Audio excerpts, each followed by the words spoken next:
اعوذ باللہ من الشیطان الرجیم، بسم اللہ الرحمن الرحیم۔ شروع اللہ کے نام سے جو بڑا مہربان نہایت رحم کرنے والا ہے۔ محترم ناظرین، السلام علیکم۔ پیغمبر اکرم صلی اللہ علیہ وآلہ وسلم کے اصحاب میں سے ایک صحابی جن کا نام ابو طلحہ انصاری ہے، مدینے میں ان کا ایک سرسبز و شاداب اور حسین و جمیل باغ تھا، اور مدینے میں کسی کا بھی اتنا خوبصورت باغ نہیں تھا۔ تمام مدینہ میں ان کے باغ کے بارے میں لوگ ایک دوسرے سے گفتگو اور تعریف کیا کرتے تھے۔ اس باغ میں ایک صاف شفاف چشمہ بھی تھا کہ جب بھی پیغمبر اکرم صلی اللہ علیہ وآلہ وسلم اس باغ میں تشریف لاتے، اس چشمے کا پانی نوش فرماتے اور اس سے وضو کیا کرتے۔ اس کے علاوہ اس باغ کی آمدنی بھی ابو طلحہ انصاری رضی اللہ تعالی عنہ کے لیے بہت اچھی تھی۔ جس وقت یہ آیت نازل ہوئی، ترجمہ: تم نیکی کی منزل تک نہیں پہنچ سکتے جب تک کہ اپنی پسندیدہ چیزوں میں سے راہ خدا میں خرچ نہ کرو، اور جو کچھ بھی تم خرچ کرو گے خدا اس سے بالکل باخبر ہے۔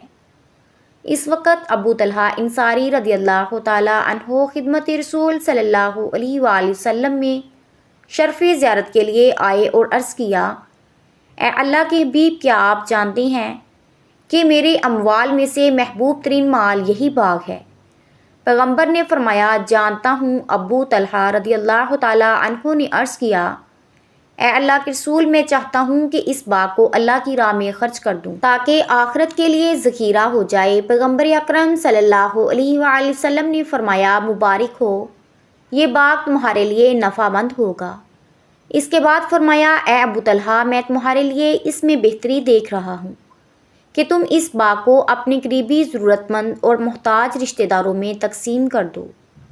ابو طلحہ انصاری نے پیغمبر اکرم صلی اللہ علیہ وآلہ وسلم کے حکم کی تعمیل کی اور اس باغ کو اپنے رشتہ داروں میں تقسیم کر دیا۔ محترم ناظرین، آج کے دور میں ہم لبیک یا رسول اللہ کا نعرہ تو لگاتے ہیں، لیکن جب اللہ کی راہ میں خرچ کرنے کی باری آئے تو ہم اپنا ہاتھ کھینچ لیتے ہیں، اور دوسری طرف ہمارے لیے رسول پاک صلی اللہ علیہ وآلہ وسلم کے ایک صحابی کا طرز عمل ہے کہ جنہوں نے نبی پاک صلی اللہ علیہ وآلہ وسلم کے ایک حکم پر اپنا سارا مال ضرورت مند اور محتاج رشتہ داروں میں تقسیم کر دیا۔ ناظرین، امید کرتی ہوں کہ آپ کو آج کی ویڈیو اچھی لگی ہوگی۔ اگر آپ کو ہماری ویڈیو اچھی لگی ہو تو ویڈیو کو لائک کریں اور اپنے دوستوں کے ساتھ شیئر کریں، اور ایسی مزید اسلامک ویڈیوز دیکھنے کے لیے ہمارے چینل کو سبسکرائب کریں۔ ملتے ہیں ایک نیکسٹ ویڈیو میں، تب تک کے لیے اللہ حافظ۔